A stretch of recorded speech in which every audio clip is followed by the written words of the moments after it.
과거 추미애 장관을 고발한 단체 법세련, 일명 법치주의 바로세우기 행동연대, 보수 성향의 법세련에서 과거 추미애 장관을 비롯 며칠 전 최강욱 당선자를 고발한 일이 있었습니다.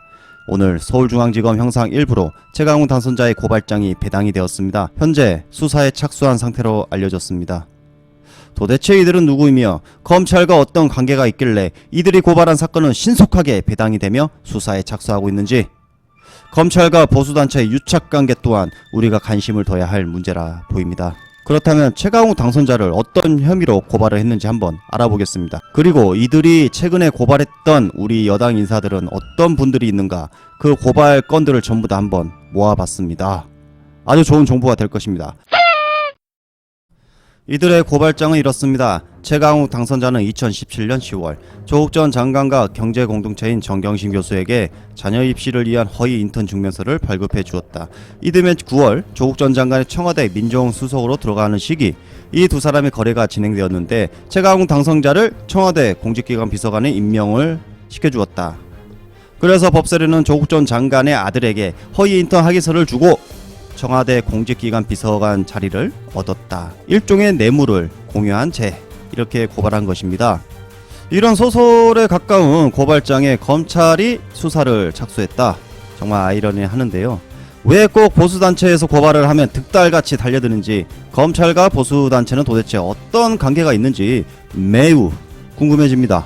보수단체로 알려진 법세련의 과거 고발건을 찾아보면 오로지 여당 인사들에만 편중되어 있었습니다. 이들이 얼마나 많이 여당 인사에 고발을 했는지 한번 찾아봤는데요. 자녀 차용증 2조 의혹으로 추미애 법무부 장관을 고발을 했습니다. 조국 전 장관 자녀 입학 취소를 거부한 부산대 총장도 고발했던 기록이 있었습니다. 법세련은 이미 이전에도 최강욱 당선자를 고발했던 기록이 많이 있는데요. 5일 전 최강욱 당선자 페이스북을 가져와 편지와 노출육상 채널A 기자 발언 요지라는 글이 있는데 이거 허위야 라면서 최강욱 당선자를 명예훼손 혐의로 고발한 단체가 또한 법세련이었습니다. 그 당시 실검 1위까지 올랐던 이슈였습니다.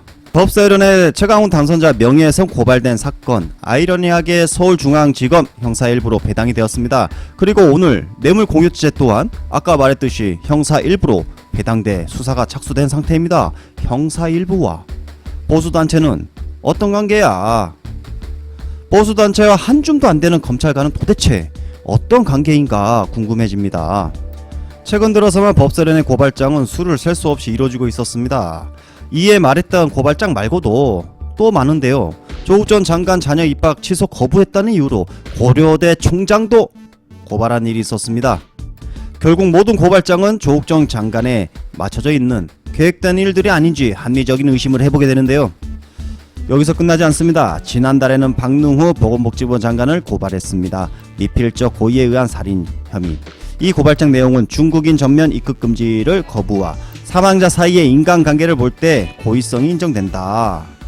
코로나 심각성에 대해서 중국인 입국 금지를 자신들이 권고했지만 이를 무시해 사실상 관련 사망자가 속출한 사실, 종합적으로 봤을 때 미필적 살인 혐의다 라고 고발을 한 거죠. 또 있습니다. 지난 3월 24일 법세련에서는 이해찬 대표와 윤호중 당선자에 대해서도 고발했습니다. 아따 진짜 어마무시하구만요. 이쯤 되면 보수가 아니라 우리가 청산해야 할 독착 애구 단체가 아닐까 생각됩니다. 총선이 끝났습니다. 여당의 당선자들은 살 얼음판을 걷고 있으리라 보입니다. 최강욱 당선자의 첫 재판을 시작으로 검찰은 오늘 황운하 당선자에 대한 사무실 압수수색을 했습니다. 검찰은 도대체 왜 단 한 번도 핑크당에 대한 수사를 안 하는 건지 그건 모르겠으나 확실한 것은 드러내놓고 여당만 수사합니다. 그리고 압수수색을 하고 있다는 것입니다. 오늘 황운하 당선자는 검찰의 가행 수사라 말했습니다. 하지만 검찰은 공직선거법 위반으로 압수수색을 진행을 해야 한다고 해서 하고 있는 중입니다. 내용은 이렇습니다. 민주당 경선 과정에서 황운하 후보 캠프에서 당원 명부를 부당하게 취득해 사용했다는 의혹. 이쯤 되면 검찰의 마지막 공격은 최대한 여권 인사들을 상처를 내겠다 이걸로 보여지는데요. 최대한 선거법 위반으로 고발된 모든 여당의 당선자들에 대해서 수사를 할 것이다 이렇게 보여집니다. 그리고 기소를 하겠다라는 것이겠죠. 그래서 정치일학은 강화문 촛불 연대와 함께 매주 토요일 오후 5시 검찰 개혁, 언론 개혁, 100만 촛불 온라인 문화제를 계속 진행하려고 합니다. 총성 순리로 마음을 놓는 순간 우리는 지게 됩니다. 다시 한번 촛불이 타오르고 있다는 것을 저들에게 보여주시기 바랍니다. 내일 뵙겠습니다. 감사합니다.